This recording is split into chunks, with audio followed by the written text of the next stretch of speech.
This is tea time. Yeah, making a difference. One cup at a time. Tea time. So be sure to grab your tea, grab a seat, and tune in to Miss Liz. Tea time.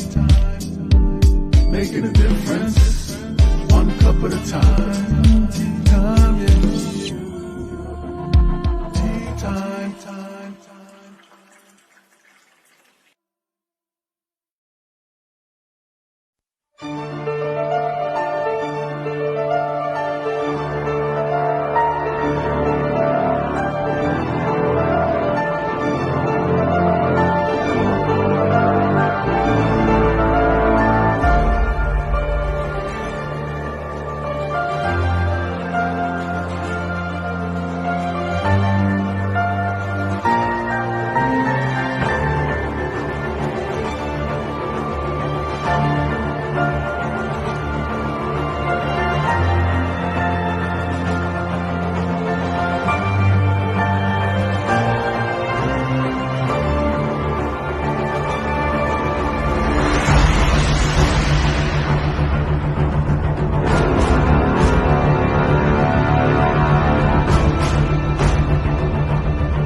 Well, welcome, and we are back. It is evening tea time. We did this afternoon tea time, and now we're doing the evening tea time. This morning's tea time, there was a little glitch. We'll see how that goes in the future. But now we have the incredible Edward Willett, and he's an author, freelance writer, journalist, actor, singer, all of that good stuff. So we're going to share a good TEA with all of you guys tonight. So grab your tea, grab your coffee, glass of wine, beer. You do not need to drink tea when you're sitting with Miss Liz and having tea time, because we don't serve a beverage. We serve real life stories here on Tea Time with Miss Liz. So let me get the disclaimer out there, and then we're going to do a little bio intro, and then we're going to get Edward in here, and we're going to spill a good TEA tonight. So, disclaimer for Miss Liz's Tea Time Live Show. Miss Liz, myself, is going live using StreamYard. Before leaving a comment, please grant StreamYard permission to see your name at StreamYard.com. Please be advised that the content brought forward for any Tea Time show hosted by myself, Miss Liz, is always brought forward in good faith. However, may bring forward dialogues and opinions that are not representative of my platform. The facts and information are perceived to be accurate at the giving time of airing. All Tea Time guests and audience participants are responsible for using their good judgment in taking any action that may relate to the discussion. The content brought forward may include discussion for some where they may be emotionally at risk. It is significant to know that this show is engaging in discussion forums only to offer and inspire awareness and connection, and is not providing therapeutical advice. If you have any questions about the disclaimer or the panelist discussion, you may freely contact me, Miss Liz, through my email at bookingmissliz@gmail.com. Moving forward, should you choose to voluntarily participate in tonight's show in any aspect, I myself, Miss Liz, welcomes you. And should you decide that the show is not made for you at this time, I respect those wishes and will see you at a later date and a later show this year. Again, all tea times are done on a Thursday, 10 a.m., 3 p.m., and 7 p.m. Eastern Standard Time. And if it's done on a different day than Thursday, it's a rescheduled tea time, which will be a Monday or a Tuesday. So stay tuned for that. So a little bit now on my guests. I have Edward Willett, and we've been talking in the background, and he's written over 50 books of science fiction, fantasy, and nonfiction for adults, young adults, and children. He's won the best long form work in English in 2009, the second book in the double helic duology, Terrell Inns. My guests are hard on me. I can't even pronounce it. I'm going to try my best, and if I say it wrong, I'll get Edward to help me here. Um, where was I? Do. I'm getting there. The double helic durological Terrell Isirgura was shortlisted the following year. His young adult fantasy spirit singer won the Regina Book Award in 2002, Saskatchewan Book Awards, and several others of his novels have been shortlisted for Saskatchewan Book Awards. I want to talk to him about that shortlisted because I want to know more about that.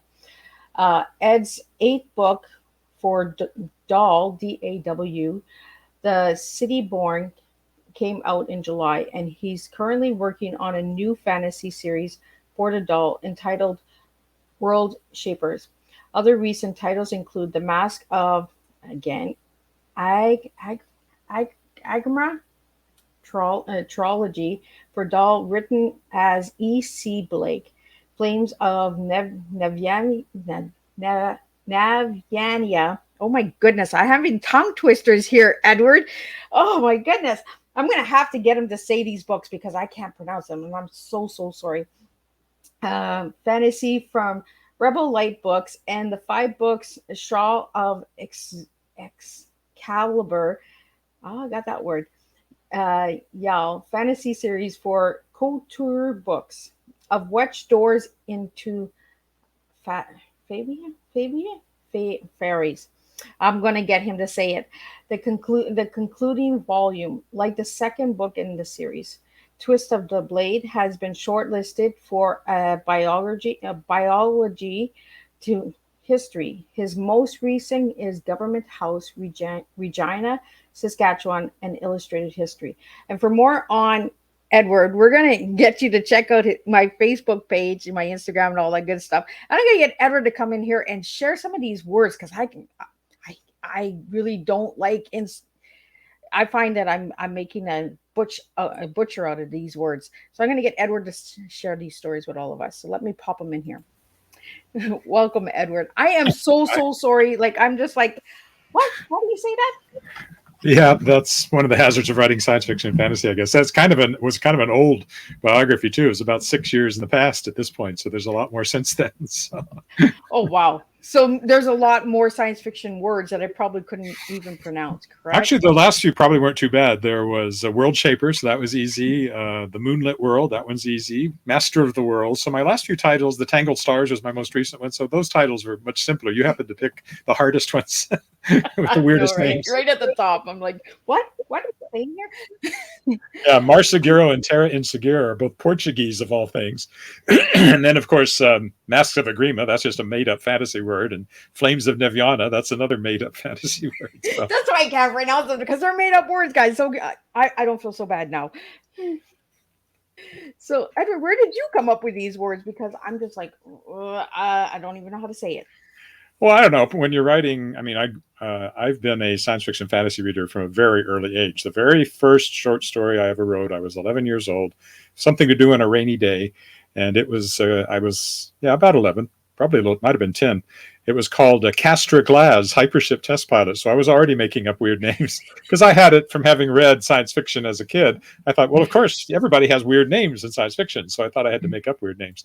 And over the years, I don't know, I just play around with sounds that sound interesting in my mouth and seem to fit characters and places, and that's what I come up with. But it comes from being steeped in this stuff from a very early age.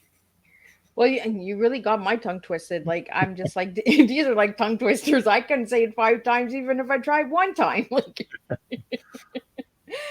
so what got you into science fiction, Edward? Well, I have two older brothers, and they both read it, so it was around the house. I remember, I think the earliest science fiction book I can remember reading, there were a couple of them. One was called Danny Dunn and the Anti-Gravity Paint, I think it was called, or something like that. Danny Dunn was a whole series. There was there was also like Encyclopedia Brown and all these kind of series books. But Danny Dunn had science fiction aspects to it. I remember that one. And then I remember a book called Revolt on Alpha C. I actually have it on my desk here somewhere, which was written by Robert Silverberg, one of the great names in science fiction. When he was 19 years old, it was his first novel. And I read it when I was probably 10 or 11 or something. And again, it was because my older brother had it in the house. And I just latched onto it. It was strictly books. I did see Star Trek, but we didn't have, where we lived in rural Saskatchewan, we only got two channels, one of which was fuzzy, and Star Trek wasn't on them. So I saw Star Trek. I think it was already in reruns by the time I saw the original Star Trek, and I latched onto that. But I gravitated to it because I loved written science fiction. I didn't get into writing it because of media, because there just wasn't that much at the time. So let's take you back a little bit, Edward. So as a little boy, how were you? Like, were you a curious little guy? Were you like a quiet guy? Were you in the corner just reading a book? Like, How were you as a little guy? I was very much the reader. I actually learned to read it. My kindergarten teacher, this was in Lubbock, Texas, taught us the sounds of the words. I don't know if the word phonics was used or not, but that's what it was. She taught us the sounds that the words made, even though she wasn't teaching us to read, but she was getting us ready for reading. And I was so ready to read, I taught myself to read from what she taught me. So by the time I got to grade 1, I was already reading at the level that they expected you to read at in grade 1. And I remember I was in grade 1 for about 10 days and they bumped me up to grade 2. So I skipped grade 1. But that meant I was always the young, and I also had a summer birthday. So I was really the youngest kid in my class for my entire school career. So that probably made me a little more on the outskirts of what was going on with everybody else. I will say I was smart, but I was also maybe a smart aleck. Because I knew stuff that other people didn't know, including the teacher. And I wasn't shy about telling people that I knew something they didn't know. And it usually started with, I read somewhere that. And so that probably didn't win me a lot of friends. I mean, I had a few close friends, but I wasn't in the middle of the popular groups. I wasn't a sports kid at all. I was small. It's hard to believe now. I'm 6'2" now, but I was small then. And partly because I was a year younger than everybody. So I was usually smaller than people in the class. So I was always the last one chosen for sports. We moved up to Canada when I was 8 years old, and everybody around me knew how to skate, but I'd already missed the boat. At 8, you were way past where everybody was learning to skate around here. So hockey never appealed to me. I had flat feet too, so it was kind of painful. So I didn't really play any sports except for 1 year of high school football. I remember a disastrous experiment in Little League that was just awful. So I was very much the bookish type, and but also musical. I could sing. My dad was a choir director and music teacher, and I grew up in the Church of Christ, which is a church that has a cappella, unaccompanied congregational singing. That's the only music you have. So I sang hymns 3 times a week. And I started as a boy soprano, and then I became a boy alto, and then I sang tenor, and then I sang bass. So I sang all 4 parts, learned to harmonize, sang in choirs and all that. So I had that going for me. And about the same time I wrote my first short story, I also was in my first play. I played Petruchio in a 1-act adaptation of The Taming of the Shrew at the Weyburn Junior High in Weyburn, Saskatchewan. There's a picture of me in my little tights and my little tunic and my plastic sword. And I just loved that. So those 3 things, music and writing and theater, all kind of kicked in at about the same time. And so did art. I love to draw. So all of those are the kinds of things I was drawn to, but none of those are the kinds of things that made you center of the popular party types at school by any means. Right? We're the football player or the cheerleader or all that cool stuff. I was a football player for that 1 year, but I remember somebody saying I was in a play, I think, and part of the play involved some poetry I had to recite, and so I was in the hallway, I think, reciting poetry, and I overheard, or somebody told somebody that then told me that they said he's on the football team and he's reciting poetry in the hallway. So. But it was the kind of school where that was okay. I went to the school that my dad taught at, Western Christian College, and it was a high school, but it's called Western Christian College, and it was a very warm and comfortable place to be. So there wasn't bullying or a lot of that kind of stuff going on.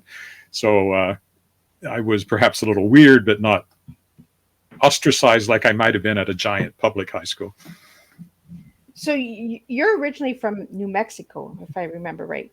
Born in Silver City, New Mexico. We were actually living in a little town called Baird, kind of right at the edge of the mountains in the desert. But we moved from there when I was 2. And then I grew up first in Lubbock, Texas for 4 years. That's where I started school. And then Tulia, Texas, these are both in the panhandle of Texas, the rectangular bit at the top. And then we just moved up we went straight up from there to Canada when I was 8 years old. So have you ever been back to New Mexico? I haven't. I was in New Mexico several years ago now. A World Science Fiction Convention happened to be in Denver. And we went down and made a point of going into New Mexico because it was the first time I'd been there in years and years and years.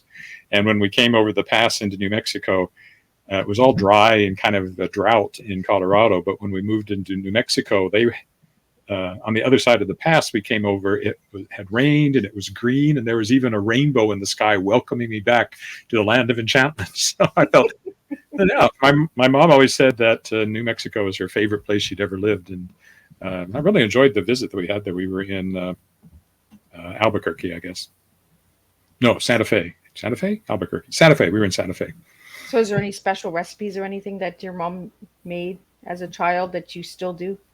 Yes, she picked up something from someone called enchilada casserole, which is basically a kind of Mexican lasagna. So it's tortillas, meat sauce, cheese in layers, and then all baked. And Mexican casserole, we usually called it. And it was a standby. We had it for Christmas as often as not. And I've still made it a few times. It's still one of my absolute favorite things ever. So she picked it up, I think, when we were in New Mexico. I think that's when she got the recipe for it. Oh, well, that's really cool. So all the listeners out there, like, I'd like to bring in tradition and foods and all that yummy stuff. So, it does go with tea. So I want to get into your tea, Edward, and then I want to get into some science fiction and some shortlisted and all of that good stuff, because I have a lot of questions here for you. So if I ask you what your tea is, what 3 words would you give me tonight? I think I would say thinking, exploring, and acting. Oh, okay. So do you want to tell me why you gave me those words? I'm always thinking too much. There are times I wish I could quit thinking, but there's always a million things going through my head. And of course, writing science fiction and creating stuff out of nothing. You're not really creating it out of nothing. You're creating out of all the stuff that's gone into your head. So thinking is something I am constantly doing. I live in my head more than I live in the outside world, I think. As for exploring, what kind of ties in, I'm just interested in everything. I always have been. I was a newspaper reporter, and one of the great things about being a newspaper reporter is that you ask people questions and you find out about things that you wouldn't otherwise know about. And as an editor now and publisher, I'm reading stuff. I'm just publishing a book very soon that talks about logging, and I knew very little about what was involved, and I've just been fascinated by, well, first of all, how dangerous it is, but I've just been fascinated by the whole process. So exploring covers all of that, learning new things, and then thinking about them. So those two go together. And then acting is not just because I'm an actor, which is one of my favorite things. If I could do just one thing and I didn't have to do all the auditioning and the rehearsal, I would be an actor. It's getting the work as an actor that's the real challenge. But the actual process is just a complete joy. But also acting on the things that I think about and the things that I explore. So taking action on those things in the form of writing, and all the things that I do on the creative side. So I think those 3 words, they're what came to mind. And you said, don't overthink it. So there you go. That's what came to mind. Because when we start to overthink it, then we're just like, is that really a good tea? It's like when we make a cup of tea, right? Like what the drink that we drink. And we're like, oh, do we put sugar? Do we put milk? Do we put, oh, maybe we should add a little bit more cream. I'm not sure about that. Then we start second guessing, right? So it's like when we serve our tea of life, we overthink stuff too much. So that's why I always tell my guests, don't overthink it. Just give me the words that come to you. Had you actually asked about tea, in our family, it's iced tea, perfect iced tea. Here you go. You take 3 tea bags, you put them into an ordinary teapot, pour boiling water in, let it steep for a while, ideally till it gets cold. Put it into a half-gallon pitcher with 2/3 of a cup of sugar or your favorite sweetener. Perfect iced tea every time. Oh my goodness, look at that. See, we even got a recipe tonight from our guest. It ties back to my parents. That's the way that we made iced tea, and that's still the way that I make iced tea. Well, I think that's what they call sweet tea, right? Or is it sweet tea when they put it in the sun? No, that's sun tea. That's another way. Sun tea. You just let it brew in the sun. My mom would drink unsweetened iced tea sometimes, but I never liked it. I always wanted that sugar in there. So do you like hot tea or cold tea? Iced tea. Iced tea. I mean, I drink hot tea, but hot tea was something, growing up in Texas, was something you only got when you were sick, when you were a kid. Iced tea was what we drank at every meal.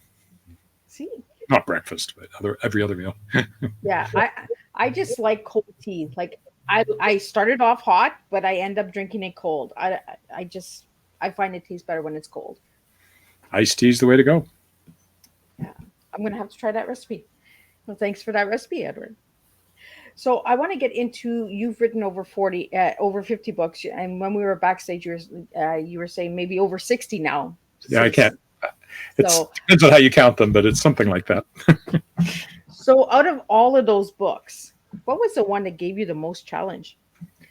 Oh, well, the most challenging ones are the nonfiction books because there's so much more research involved. So I've done a couple of histories. I did a history of the Association of Professional Engineers and Geoscientists of Saskatchewan. Involved a lot of interviewing and looking in archives and things like that. I did a history of the Saskatchewan Land Surveyors Association, which was very similar. Did a history of the Saskatchewan Mining Association. Those are the most difficult books simply because you're researching, you got to get it right because you got a lot of people who actually know what you're writing about. And if you get something wrong, they'll let you know. And also, you're usually working with a committee, and working with the committee is always a challenge. So writing fiction is actually the easiest thing, even though writing a novel and getting it right can be difficult. It's a different kind of difficulty. It's more of a challenge of craft as opposed to the actual challenge of the actual work that's involved in researching somebody's history book. But you wrote a lot of nonfictions. So do you enjoy the research? Well, it goes back to what I said about exploring and thinking. I do enjoy learning things. I've written books on stuff I never thought I would write. I haven't done one for a long time now, but for a while I was doing quite a few nonfiction books for educational publishers. So, for example, I wrote biographies of Jimi Hendrix, Janis Joplin, Johnny Cash, Andy Warhol, the Ayatollah Khomeini. There's, one of these things is not like the others. I did histories on the Iran-Iraq War. I wrote a book about the Mutiny on the Bounty and the movies that have been made about the Mutiny on the Bounty. So that was very interesting. I've written nonfiction books on the universe. I wrote Genetics Demystified. I had to teach myself genetics in order to write that. That was for McGraw-Hill, so a major publisher. So yeah, I actually do very much enjoy the process of learning stuff that goes into writing these nonfiction books that have come my way. And I like that you say that, do the research, because there is somebody out there that always knows a little bit more, and they're like, you didn't get that right. You didn't do enough homework, Yeah. So when people read these nonfictions, they're like, didn't study enough. I mean, it happens in fiction too. If you're writing anything, especially if you're writing something set in the real world. Most of my fantasy and science fiction is an entirely made up world, but even there, you're running into things like, if you're writing science fiction, you'd better have your physics at least plausible, or they're going to somebody's going to call you on it. So there's a different level going on in fiction than there is in nonfiction. So we have a question here for you, Edward. What is your biggest challenge writing? Just getting to it. I'm a terrible procrastinator. Just getting over that writer's block. It's not really writer's block. Once I start writing, I can write. I'm a fast writer. The fastest I've ever done anything was one of the ones you have trouble with, The Door into Fairy, the last book in my Shards of Excalibur series. 60,000 words, and I wrote it in 2 weeks flat. So that's about the fastest I've done a complete book. I've done 100,000 words in a month, but first draft. I mean, there's still revisions after that. And I've done probably the biggest single chunk. I was on a writing retreat at Banff in the mountains when I was writing one of my books for Daw called Magebane under one of my pseudonyms, Lee Arthur Chane. And that one it was a 150,000 word book, but I did 50,000 words of it in 1 week while I was in the mountains. So once I get started, I can really cook along pretty good. But it's really way too easy to do other things rather than sit down and breaking through that initial. It's almost like there's a membrane you have to push through and then start typing, is the way it feels to me. And some days I don't push through the membrane and I find, oh, look, at least I've got my Facebook profile updated and I posted something on whatever social media, but I didn't actually do any writing. So that is something I struggle with, I think. So we have another question. What's your biggest book? The longest one would be the one I just mentioned, Magebane. It's 150,000 words. So most of them that I've done for Daw, the contracts are usually for 100,000 words. So I've gotten very good at writing to 100,000 words. And that Shards of Excalibur series, which was YA, I got really good at writing to 60,000 words. I would come in within 1,000 words or so without even really trying. I just made it come out that way. So I have some sort of internal word count thing that tells me when I'm at about the right length. But Magebane was more complex, and it went out to 150,000. So do you count all your words when you're writing your stories, or do you have like a counter, like a book counter? Like how does that work? Or your mind just says, you know what, nope, done. Um, when I'm writing, I'm not really trying to do a certain number of words a day, but it does. If I can do about 2,000 words in 2 hours, so I seem to write about 1,000 words an hour, maybe a little faster if things are really cooking.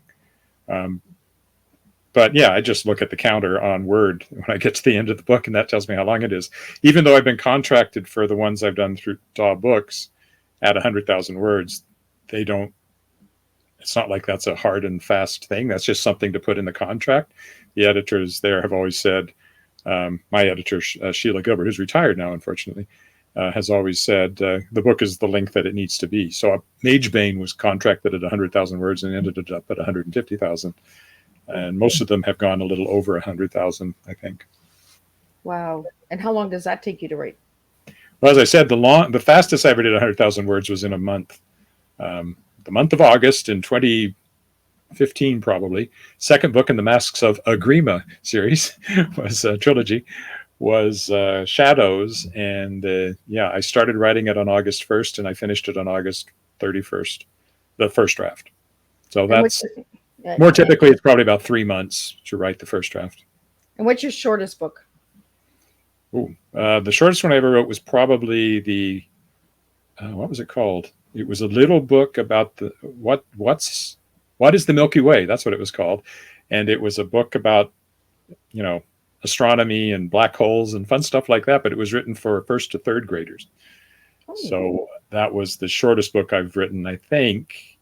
Although I also did a picture book called The Adventures of Michael and Mia, Stewards of the Land. And that one might have been shorter. So it's those really children's books like that, or with lots of illustrations, tend to be the shortest. I think What is the Milky Way was probably the shortest. I have a copy of it over there somewhere. So do you have a copy of all of your books in the room that you're sitting in right now? Most. I have boxes and boxes of books because I'm a publisher now too. So I have boxes and boxes of books at another place that we have, which is kind of my storage space. So some of them, they may not be here, but if they're not here, they're over there. I don't think there's anything I've written I don't have one copy of at least. Oh, wow. Maybe some of the computer books I wrote. I don't really care if I still have a copy of using Microsoft PowerPoint 97. I probably do have one somewhere. We're going way back. My very first published book was using Microsoft Publisher for Windows 95. That was my first published book. Yeah, that's way back. That's like the TV where we only have a couple channels and we used to put the SOS pads at the end so the static would stop. Well, as I said, where I was growing up, we got 2 channels and one of them was fuzzy. And it got better when we got a rotating antenna so we could point it in the direction of the transmitter. But even that wasn't ideal. Yeah, my dad used to have these big, huge rabbit ears, and he used to put SOS pads on them or tin foil, and he would be like, go and twist them or go and... Yeah, you were always going like this, hoping that it worked out.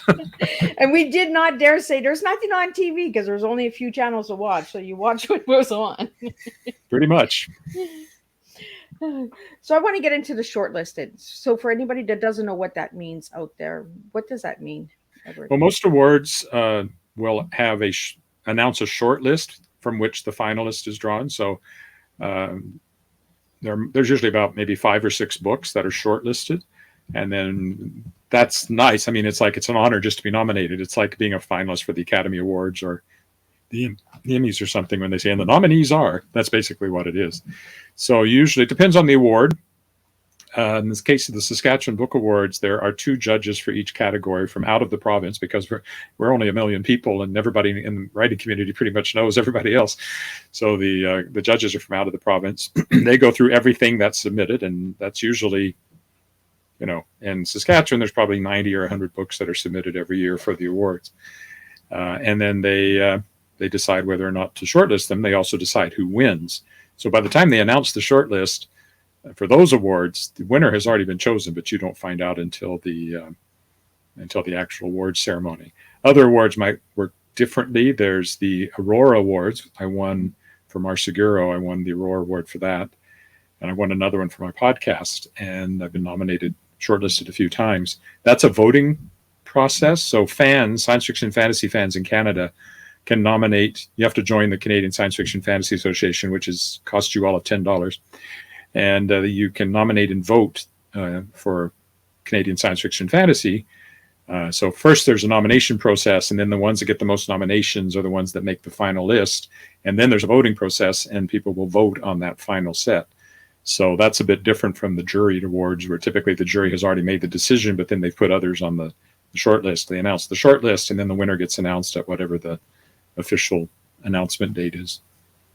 So shortlist is pretty much something to celebrate as well. Oh yeah, I mean, I've been for the Saskatchewan Book Awards. I counted it up this last time, but now I've forgotten. I think I've been shortlisted 12 times, something like that, and I've only ever won once. So I may be, always the bridesmaid, never the bride. I was the bride. I was the bride way back in 2003, but I haven't been a bride since. So you got married in 2003? No, I got married in 1997. But I was the bride in that I won the Saskatchewan Book Award in 2002, I guess, not 2003. Just carrying out my metaphor a little too far there. So I want to get into the book that I was sent from Mickey, The Soul Worm. I was looking to see if I had one on, but I don't, so I can't hold it up. But you showed the picture anyway. So what is that book based on? Soul Worm was the first novel I got published, but certainly not the first one I'd written. I wrote my first novels in high school. I wrote 3 in high school. The first one I tried to submit anywhere came when I was about 20. I started submitting to publishers per se. It was 35. I was 35 when Soul Worm was finally published. So actually 38, I guess, when Soul Worm was finally published. So, I had a long period of time there where I was sending out manuscripts and getting them back and not getting published. I came close a few times. But so I had a lot of them out there, but Soul Worm was the first one that was actually picked up by a publisher, a very minor publisher, but it was published in 1997. And that publisher, the rights came back to me from that publisher. So I decided, since I now have my own publishing company, that I would bring out a new edition. So I went back to that book, which I hadn't looked at in a long time. And speaking of shortlisted, it was my first novel, and it was shortlisted for Best First Book at the Saskatchewan Book Awards the year it came out. So that kind of, and my second book was shortlisted the next year for Best Children's Book. So I kind of, made a bit of a splash as soon as I started getting published, at least locally. I went back through it, and I thought there might be a lot of rewriting to be done, but there really wasn't. I tightened up a passage here and there, and I tweaked this and that, but really I didn't change much at all, just a little copy edit. And I also didn't change the time frame, the time setting. Soul Worm is set in Weyburn, Saskatchewan, where I used to live, but it's a fantasy in that there's an alternate world with the same topography as Weyburn, Saskatchewan, and something comes through from that world into our world, a soul worm. You can think of it as a demon.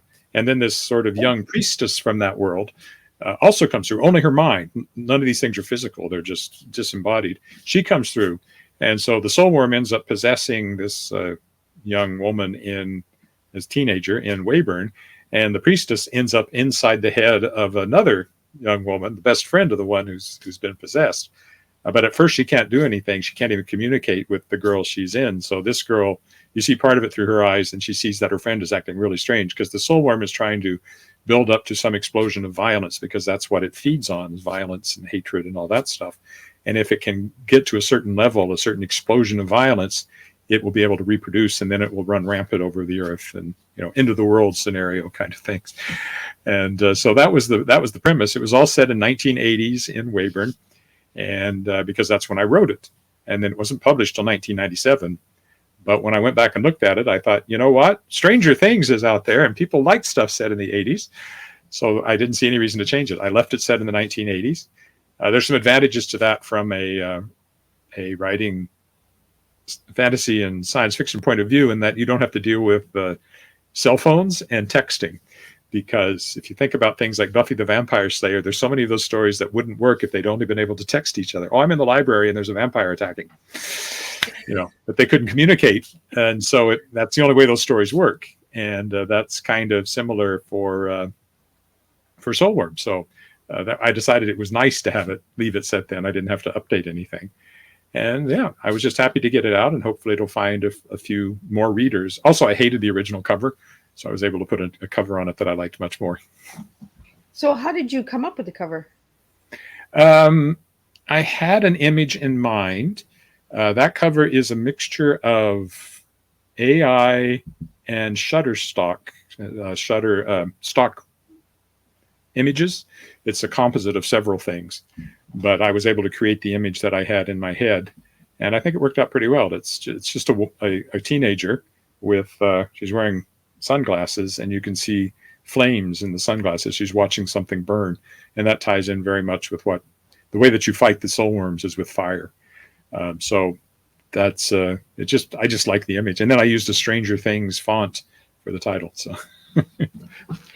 I was always trying, when I was doing the research on this book, I was trying to understand why the fire in the glasses were.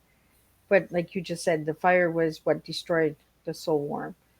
Yeah, but it's also something that almost destroys my main character. So in my head, the girl on the front is the one that has the soul worm in her head. And she's watching this farmhouse that she has set on fire with her friend who has the priestess in her head inside it. So that's what I think is going on in that image. So Edward, is it almost something like Stranger Danger? Because it's almost like the identity, the what word am I looking here for? The species goes into the body, right? In Stranger Danger. It's basically demon possession, but it's not a demon, but it's the same kind of idea. It has more of a, from my point of view, it's actually it's fantasy, but also almost a science fiction background. I think of this thing more like an alien than I do anything else. But it does come across as fantasy and magic. So I think I'm a fantasy writer with science fiction roots. So I'm always finding in the back of my head, there's always kind of a science fictional explanation for the magic that I'm doing on the front in the story.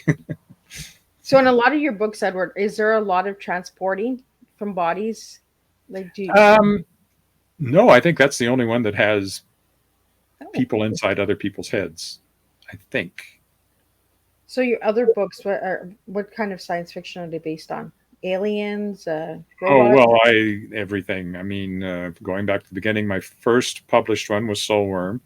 My second one was The Dark Unicorn, which is straightforward fantasy set in a world with magic. The Dark Unicorn is not even a unicorn. It's just a carving of a unicorn. There are no unicorns in the book.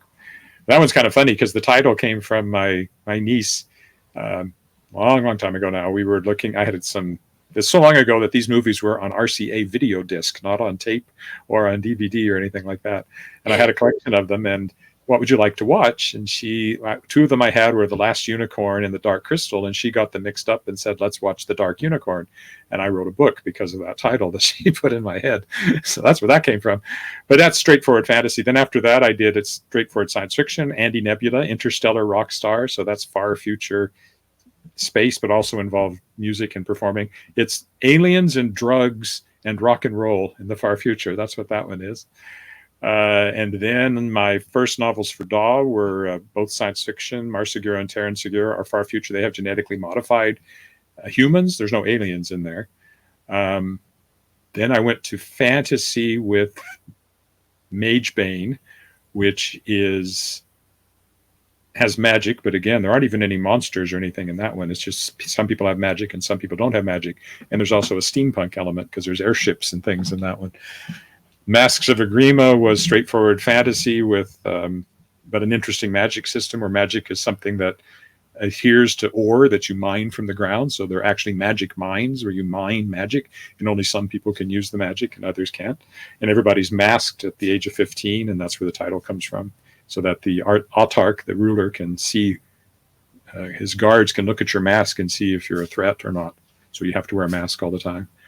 Then I went back to science fiction for The City Born, which is science fiction, but no aliens. So I don't even have aliens in a lot of my. I forgot Lost in Translation was actually my first Daw book. It did have aliens in it. It was lots of aliens. It had winged aliens. It had tentacled aliens. It had all kinds of aliens. So he does have aliens, guys. I have had some aliens, but actually I don't even do a lot of aliens now that I think about it. Mostly it's humans in space in my books. Now, in the most recent one, The Tangled Stars, was far future science fiction with an AI, artificially intelligent, uplifted, genetically modified talking cat, who becomes a starship captain. So that's the most recent one. Oh. He's not an alien, but he's not human either. So I guess he's kind of an alien. So, Edward, do you ever amaze yourself with some of the stuff you write? I don't know. It just comes naturally to me. That's just where my head goes. I've written very little that's not fantastical in some fashion. And when I have, it's like, well, this is kind of boring. Can't we throw an alien in here? Like the nonfiction, well, that's one thing. But I mentioned a book called The Adventures of Michael and Mia, Stewards of the Land. That's actually probably the book of mine that has more copies printed than anything else, because it was for for Agriculture Week. And it was published in provinces across Canada, and then many copies were printed. It went into schools, and there was like politicians would go in and read from this book. And it was all about these two kids who are trying to grow a garden and learning about farming and what's involved at the same time. And it was illustrated by Val Lawton was her name, who's an artist here in Saskatchewan, I think. So that was fun. But I kept thinking, could we throw in an alien or something? Could we not just throw something in there? Yeah, farming, crop circles. We could have had crop circles. It was farming. Right? Where you could have had an alien planting the beans. Like, yeah. So that's just the way that's just where my head goes. So, but I switch easily between science fiction and fantasy, and horror, and there's usually something fantastical going on when I can tell a story. So I want to talk to you now about your publishing company. Shadowpaw Press. Yeah, let's talk about that a bit. So how did that start? I started Shadowpaw Press in 2018. I had two books I wanted to self-publish. One was a collection of my short fiction. I haven't written a lot of short stories, but I had enough finally that I could put out a collection. But it's hard to sell. If you're not a well-known short fiction writer, it's hard to sell that sort of thing. So, well, I'll just put it out myself. Paths to the Stars. And then I also had my grandfather-in-law's, this is his house that we live in. They bought it in 1939. It was built in 26. His name was Sampson J. Goodfellow, and he was a First World War veteran. And late in life, he wrote his memoirs of his First World War experiences. And they were in the house here, and I'd looked at them. I put them online, but I always thought they'd make a good book. I didn't really edit them when I put them online. I just kind of typed them up, and scanned them, and put them on. And so I wanted to get that out in time for the centennial of the armistice in 2018. And so I'll just self-publish those. But then I was talking to somebody I'd worked with on one of the nonfiction books. In fact, you mentioned it, the History of Government House. And she said, no, start your own publishing company. And foolishly, I listened. So I started Shadowpaw Press. And at first, it was those two books. And then because I have metaphorically killed a lot of publishers, like the Shards of Excalibur books were published by Kato Books. They've gone under. I have a couple of science fiction novels were published by Bundoran Press. They're gone. Flames of Neviana that you mentioned, that publisher went out of business. So all those books came back to me, and I wanted to get them out there. And Soulworm eventually I got to. So that was my first focus, was quite a bit on my own stuff. But also I guess it was in 2019, at the annual meeting of Sask Books, which is the Association of Saskatchewan Publishers. I'm now vice president. At the annual meeting, they brought in somebody from Winnipeg, a publisher who had successfully kickstarted an anthology. She had raised a lot of money. She had comic connections, and comic people are really big on Kickstarters. And I thought, I know some authors, because also in 2018, I'd started my own podcast, The World Shapers, where I talked to other science fiction and fantasy authors about the creative process. And I talked to some of the biggest names in the field. So I reached out and said, would you be interested in being in an anthology? And 18 of them said yes. And so I successfully kickstarted an anthology in March of 2020 when nothing else was happening in the world. But it worked. It funded, and I've now done it 4 times. But that was another book now that I put out through Shadowpaw Press. And then I had this bright idea to I could do new editions of notable previously published works. So what has evolved now is that I'm publishing original work by other people. I'm publishing reprints of books, many of them award winners or by people who are major authors. I'm doing reprints of those. I now have an editorial board that submissions are coming in and I'm bouncing them off of them. And so I'm becoming this very big operation, but it's still only me and Shadowpaw because it's named after the cat and he's no help. I think I'm up He's resting all the time. Yeah. I think I'm up to either in the works or published. I've got over 30 books now, and only a handful of them are mine. The last one that I put out that was mine was Soulworm. Then before that, I had Star Song, which is the only original book of mine that I put out, except for the short fiction collection, the only one of mine that I published myself, as opposed to, I still have books out looking for other publishers as well. But I published one called Star Song, which was my very first attempt at being published way back in the 90s.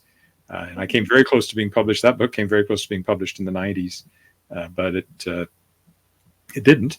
And I went back to it. That one I did rewrite extensively. So I brought it out last year, and it was shortlisted for an Aurora Award for Best Young Adult Novel. And then this year it was shortlisted for a Saskatchewan Book Award for Best Young Adult Novel. So it made me feel good because that book was something that has been sitting in my, you always talk about trunk. I don't actually have a trunk, but sitting around on the hard drive somewhere waiting for something to happen for a long time. And it finally came out and it got some attention, which was nice.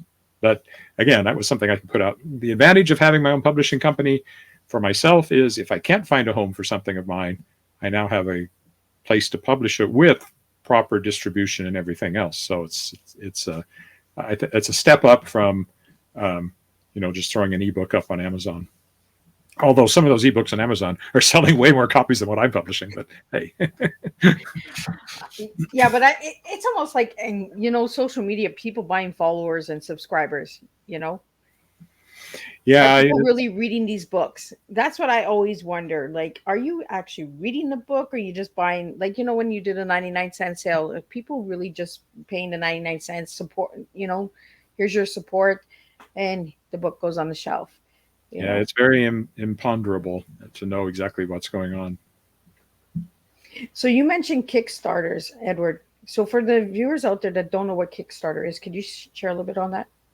It's crowdsourcing. So and Kickstarter is just one of them, but it's probably the best known. You set a goal for how much money you'd like to raise. It takes a lot of work to set one of these up, especially with all the authors I have involved. But you set a goal, you decide what rewards you will get for certain levels, and you have to figure that out so that you're actually bringing in money and not spending more money on the rewards than you're making from the goal. And then you can set it. It's usually a month. You run this Kickstarter and you promote it, and people can go and can pledge money. They don't pay anything up front. They just pledge it. And once you reach your goal, you fund it, and then you get the money. And you can keep funding. It can keep funding way past your goal. So there's usually things called stretch goals, where if I raise an extra $5,000, I'll do something else that I didn't, I couldn't do originally. Mine have raised about $15,000 Canadian for the anthologies each year, which is actually a bit less than I need, but I make it happen because it's that whole long tail thing. The anthologies will keep selling. They're always selling a few copies day after day, month after month. And, over time, they will make money. But that's it. And so it's a way for people to who are excited about something new that's being developed, something creative. And it's not just books are part of it, but people do comics, people do, well, actually this light that's shining on the side of my head was a Kickstarter project that I backed. And I received this, it's not a light, it's actually a scanner on a stand. So you can scan books very easily by putting it down and turning the pages. So there's all sorts of things being Kickstarted all the time. It's really interesting when you get into it. No. Well, for all the viewers and listeners out there, we had one that asked what Kickstarter was, so that's why I had asked you that question. I want to get into the cartoonists. So, do you do cartoons or? I did. I don't do them now, but I was Okay. an editorial cartoonist at the Weyburn Review for several years while I worked there. There's a in the basement, and I keep meaning to get them out and look at them. I'd probably be horrified by them. There's because my mother clipped everything that was in the newspaper with my name on it. For all the years I was reporter, and even when I was editor of the newspaper, she was still clipping my clippings and saving them for me. So I've got, which is great. Now I have boxes. Everything I ever did at the Weyburn Review is in a box in the basement, and hopefully it hasn't been eaten by something or crumbled into dust. But all those cartoons are down there. So I did minor in art in university, and I really enjoyed it, but I wasn't terrific at it. I don't think I have the patience for it. Okay. The fine work. However, with the new anthology, the latest anthology, I do have a niece who's a very good artist. She illustrated my poetry book that I put out a few years ago, my science fiction fantasy poetry book. And going back to the Kickstarter, that one of the stretch goals was to have the book illustrated. And she's sent me all the illustrations now. I managed to raise enough money to be able to pay her for that. So this anthology is going to be illustrated, but tempting though it was to think I could have illustrated it, I know very well that my artistic skills would not would not impress anyone had I attempted to do so. Well, from your bio, I got that you're a singer, you're an actor, you're a publisher, you're an editor, you're a writer. So I was like, Anything for a buck.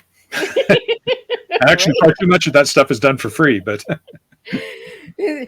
So, Edward, what I did find is that you're into opera. I have sung opera. When I first quit my job 30 years ago now, this fall, one reason I knew I could do it was because I had an invitation to take part in a school tour with Prairie Opera out of Saskatoon. So for 3 years, I did these school tours with Prairie Opera. I did small bits. We used to have an opera company here in Regina that did a few things, but most of it was with Prairie Opera. But yeah, I did opera. But I've done more musical theater than opera. And you're also a part of a choir, are you not? I've been part of many choirs. I've sung with the Canadian Chamber Choir, which is a national auditioned group. Again, not recently. I was always one of the oldest people in there, and I think I've aged out from their point of view. Although it's funny because they started as an outgrowth of the National Youth Choir, and they had this sort of thing, informal rule that nobody could be in the Canadian Chamber Choir who was over 30, but then that original group of people went over 30, and somehow that rule just kind of went over to the side. But anyway, I've sung with them. I'm currently singing with a group called Wascana Voices, which is a high-end self-directed choir here in Regina. I used to sing with one called Prairie Chamber Choir. So yeah, my dad was a choir director, and as I said, I sang in church growing up, and in his choruses growing up, and in university I sang in a chorus. So choral music has always been something I've really enjoyed. And you used to be on CBC TV. You used to do CBC and radio, yeah.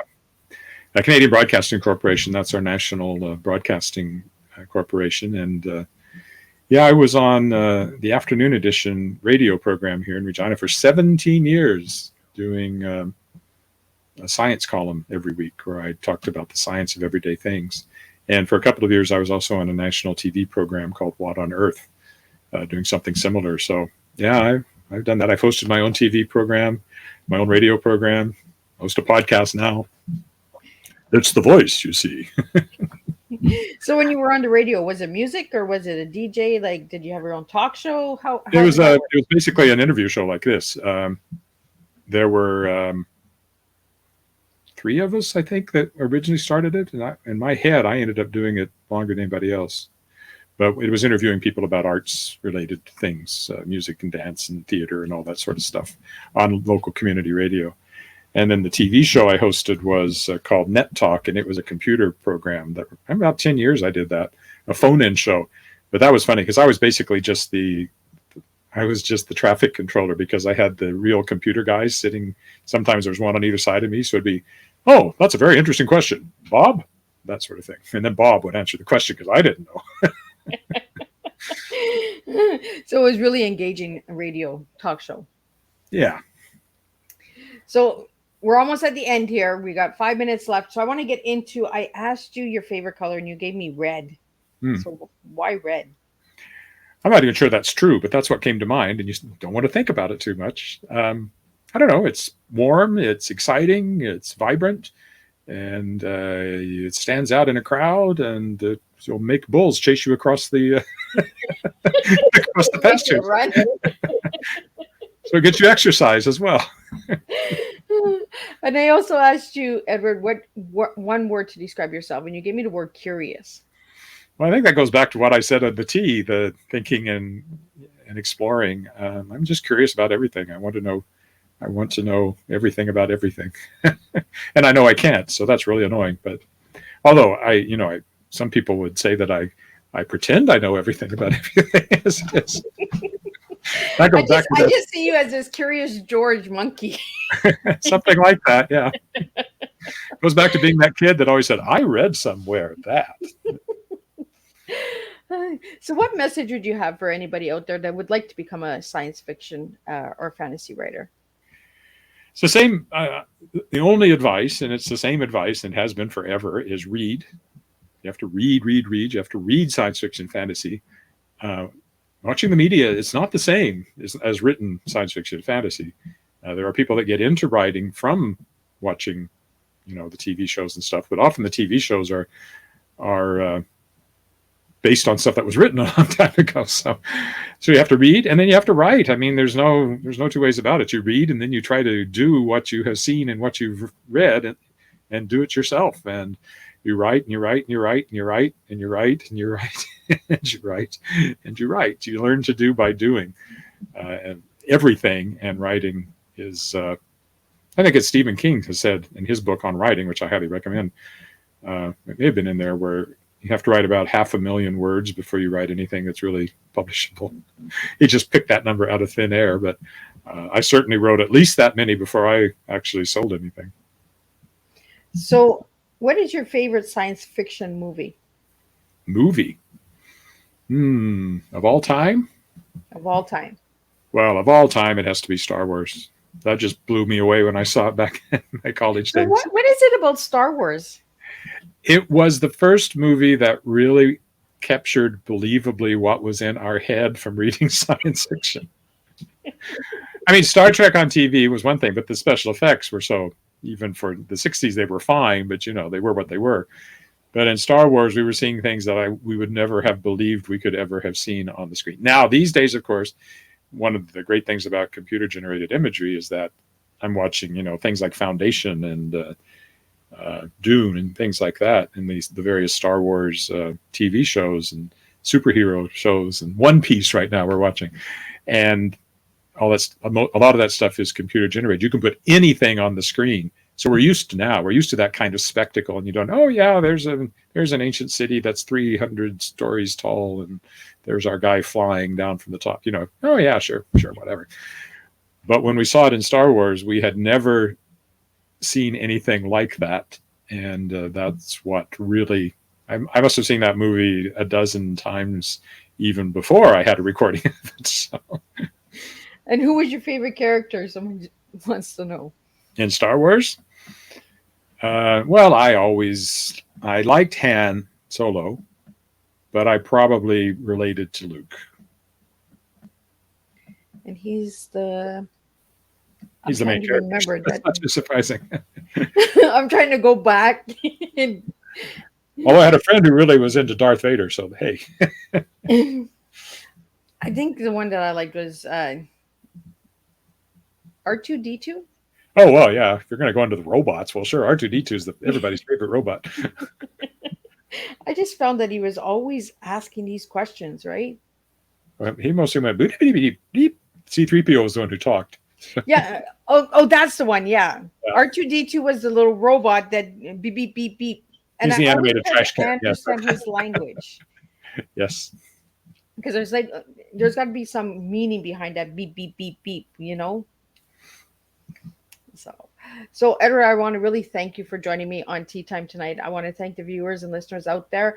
We could not do this without all of you guys out there. So Edward, thank you for sharing your tea tonight. It was really fun getting to know you and getting to know science fiction and just going down the flow and getting some recipes. We got some tea recipes tonight. So if you want to make iced tea, the recipe is on the Tea Time. Go back and watch the replay.